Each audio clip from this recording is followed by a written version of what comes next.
Hai, selamat datang di channel Anita Rahman Chan.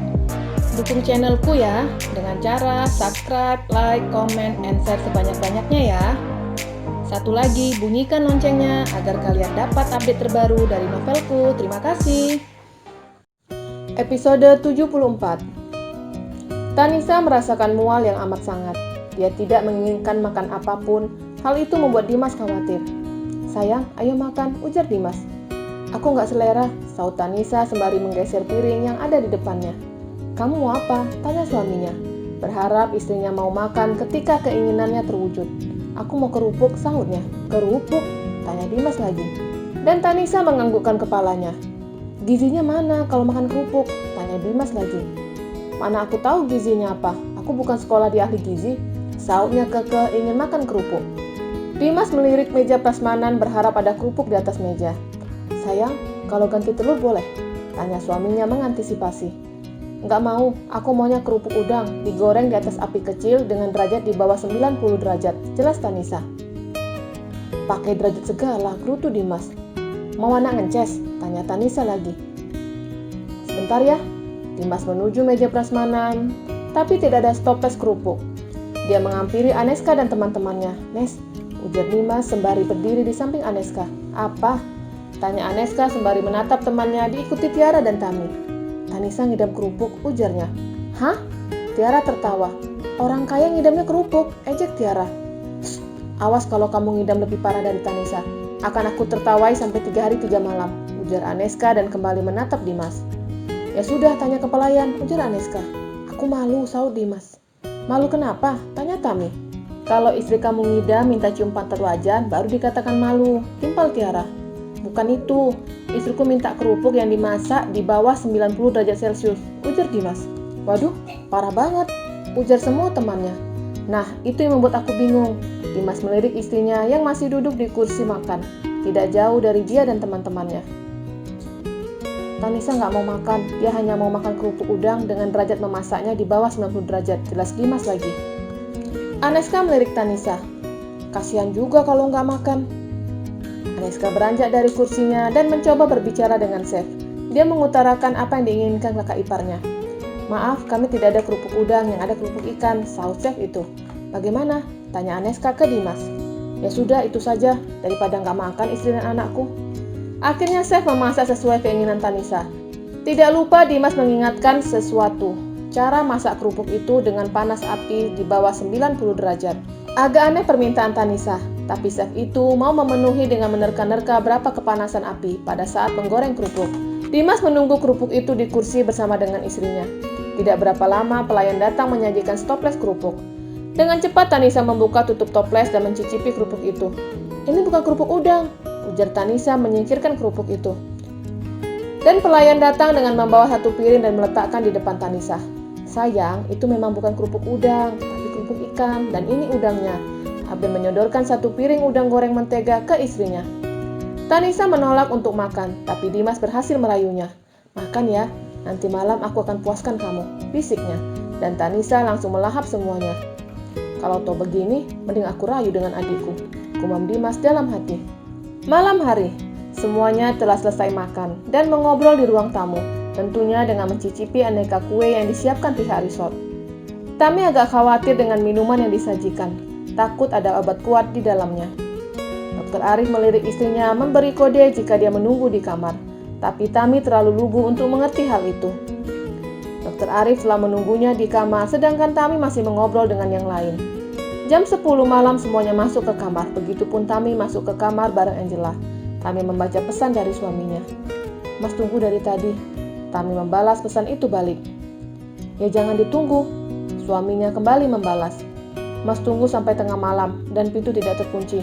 Kalau tidak datang, Mas akan umumkan ke semuanya." Tami membaca pesan itu langsung menggerutu. "Pakai mengancam segala," gerutu Tami.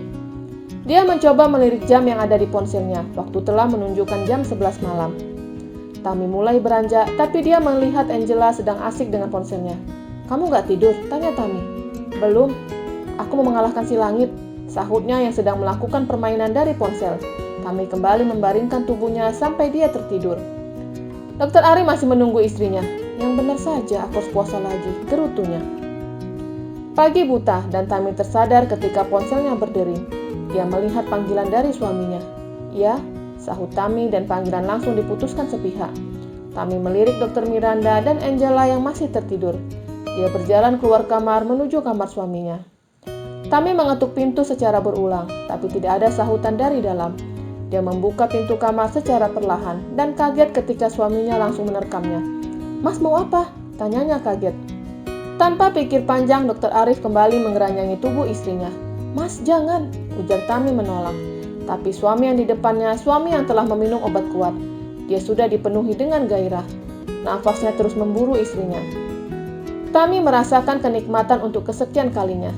Tapi dia tidak sanggup karena suaminya terus melakukan tidak berhenti.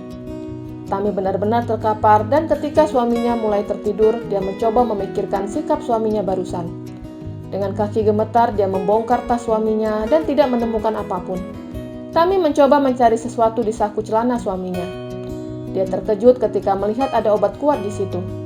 "Kenapa bohong, Mas?" ujarnya sedih karena merasa telah diperdayai suaminya. Mengatakan kalau Abian yang meletakkan obat kuat, kenyataannya Mas yang melakukan ini semua. Tami segera keluar dari kamar suaminya. Dia kesal dengan perbuatan suaminya. Dr. Arif melewatkan sarapan pagi. Kedua temannya curiga dengan wajah Tami yang selalu cemberut. "Mbak, kenapa?" tanya Tiara. "Nggak ada," sahutnya pelan dan memilih menghabiskan makanannya. Tami segera meninggalkan kedua temannya. "Sepertinya mereka bertengkar," ujar Aneska. "Iya, Dr. Arif juga nggak nongol-nongol," sahut Tiara. Sore harinya semua bersiap untuk menyambut acara puncak, yaitu acara dansa yang telah dipersiapkan pihak HRD untuk nanti malam. Aneska telah bersiap menggunakan gaun khusus ibu hamil. Begitupun dengan yang lainnya telah berdandan sangat cantik. "Aneska," ujar Dr. Arif. "Iya dok," sahut Aneska. "Mana Tami?" "Nggak tahu. Tadi selesai sarapan dan makan siang, Mbak Tami buru-buru makannya," sahut Aneska sembari menatap pria di depannya. "Apa dokter lagi bertengkar?" tanya Aneska. "Nggak ada," sahut Dr. Arif bingung. Malam hari semuanya telah pergi ke tempat acara diadakan. Tami masuk ke dalam villa. Dia kaget karena suaminya menunggunya. "Kamu dari mana saja?" tanya Dr. Arif sembari menghampiri istrinya. Tami langsung melemparkan obat kuat ke suaminya. "Apa ini?" tanyanya marah. Dr. Arif baru sadar jika dia lupa membuang obat itu malah memakainya tadi pagi. "Mas mengatakan ke aku kalau Abian yang sengaja memasukkan obat itu untuk Zidan dan Tiara. Tapi nyatanya obat itu dari saku celana Mas," teriaknya marah. "Tami, dengar dulu. Yang Mas katakan benar," sahut suaminya mencoba menenangkan istrinya. "Bohong," teriaknya. "Mas yang mengantarkan gelas itu kepada kami, dan Mas sudah mengatur semuanya. Aku benci dengan cara Mas," teriaknya dan meninggalkan suaminya. Tami membanting pintu kamar dengan cukup kuat. "Tami, buka pintunya," ujar Dr. Arif sembari mengetuk pintu kamar. Tami tidak mau membuka pintu. Dia membiarkan suaminya menunggunya di depan pintu. Para karyawan Basam sangat senang dengan acara itu. Mereka dapat berdansa dengan siapapun mereka mau. Lampu yang redup membuat suasana itu kian romantis. Hampir semua karyawan wanita mengajak dansa langit, tapi pria itu tidak mau turun ke lantai dansa. Dia lebih memilih sebagai penonton. Angela menghampiri langit. "Kenapa kamu gak turun?" tanya Angela. Langit hanya menyeringai sembari menikmati minumannya. "Ayo dansa," ajak Angela. Langit menggelengkan kepalanya. "Jangan menyiksa diri.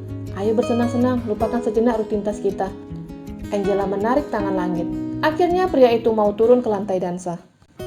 "Sayang, lihat," bisik Aneska ke suaminya sembari menunjuk ke Langit dan Angela. "Sepertinya akan banyak pasangan baru setelah ini," ujar Abian. Lagu yang diputar lagu dengan cukup keras, sehingga semuanya bergoyang ke sana kemari dengan cukup lincah. Dan tiba lagu slow diputar, semuanya merapatkan barisan. Angela dan Langit diam dan saling menatap. "Tidak usah, ayo kita duduk," ujar Angela yang khawatir jika dirinya jatuh cinta ke Langit. "Ayolah, kamu yang mengajak." Langit menarik tangan Angela dan dengan otomatis tubuh gadis itu menempel di dada Langit. Angela menatap Langit dengan sangat intim. Langit menggenggam tangan Angela dan tangan yang satunya memeluk pinggang gadis itu. Langit menganggap semuanya biasa saja, tapi berbeda dengan Angela, yang salah mengartikan itu semua. Mereka dan yang lainnya terus bergoyang mengikuti irama itu. Tanpa disadari, Angela mengecup bibir Langit dan membuat pria itu kaget. "Maaf." Angela melepaskan tangannya dari bahu Langit. Pria itu diam seketika. Angela segera berlalu meninggalkan acara itu. Dia merasa malu karena tidak bisa mengontrol dirinya, dan malu karena langit tidak menyambut ciumannya. Angela berlari, terus berlari, dan dia berteriak cukup kencang. "Kenapa aku begitu murahan?" teriaknya. Langit masih diam di lantai dansa, entah kenapa dia mengingat Zelin, gadis yang sangat dicintai, dan gadis yang pertama kali merasakan ciumannya. Langit pergi mencari Angela, dia terus menyusuri semua tempat.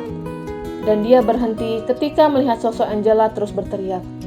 "Sadar, Angela!" teriaknya. "Tidak ada pria yang mau dengan wanita sampah sepertimu," teriak Angela lagi. "Kamu hina dan tidak akan pernah mendapatkan pendamping," teriaknya. Langit memegang pundak Angela. Gadis itu kaget.